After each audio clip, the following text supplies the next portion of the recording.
Nerede ya? Nerede?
Ekip alırlar.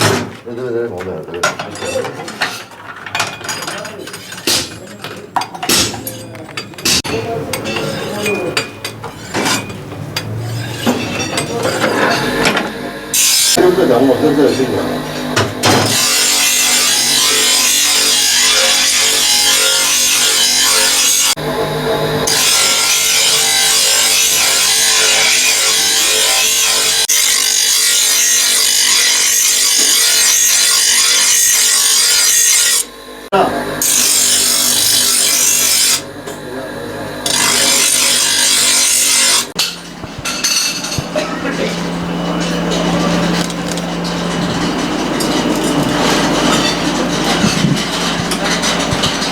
Ben Raşid Demirciyim. Hacı Ashad Demirci'nin oğluyum. Bu mesleği babamdan devralmışım. Benim babam da dedemden devralmıştır. 65 yıldır ben küçükken babamla beraber buraya gelmişim. Bu mesleği şu ana kadar buradayım. Baba mesleğidir bu. Benim çocuklarım bu mesleği takip etmiyorlar.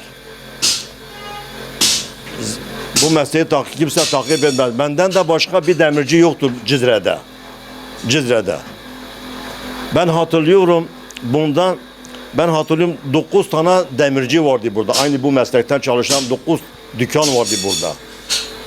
Ama benden başka kimse kalmadı. Şimdi ben tek başına bu mesleği sürdüremem. O da tek başına sürdüremez. İlla 2 kişi olmamız gerekiyor. Burada bıçak üretiyoruz, urak üretiyoruz, tahra üretiyoruz, ufak baltaları üretiyoruz, ufak kazmaları üretiyoruz. Mesela şu urak, bunların ağızlarını sulamasını yapacağız. Şimdi ben olmasa bir tane bir ıspıra bir çark verecek gidecek. O öyle olmaz. Elle bunun suyunu vermemiz gerekiyor. Suyu vermemiz gerekiyor. Gençlere tavsiyemiz yoktur. Çünkü mesela yazın biz burada çalışıyorduk yazın. Yazın burada çok çalışmışız. Ama şimdi yaz geldiği zaman kimse buna birden geçmez bile. İşimiz yazın yoktur. Bu meslek zordur. Zordur. Ekmeği de azdır. Onun için tercih etmiyorlar gençlerimiz.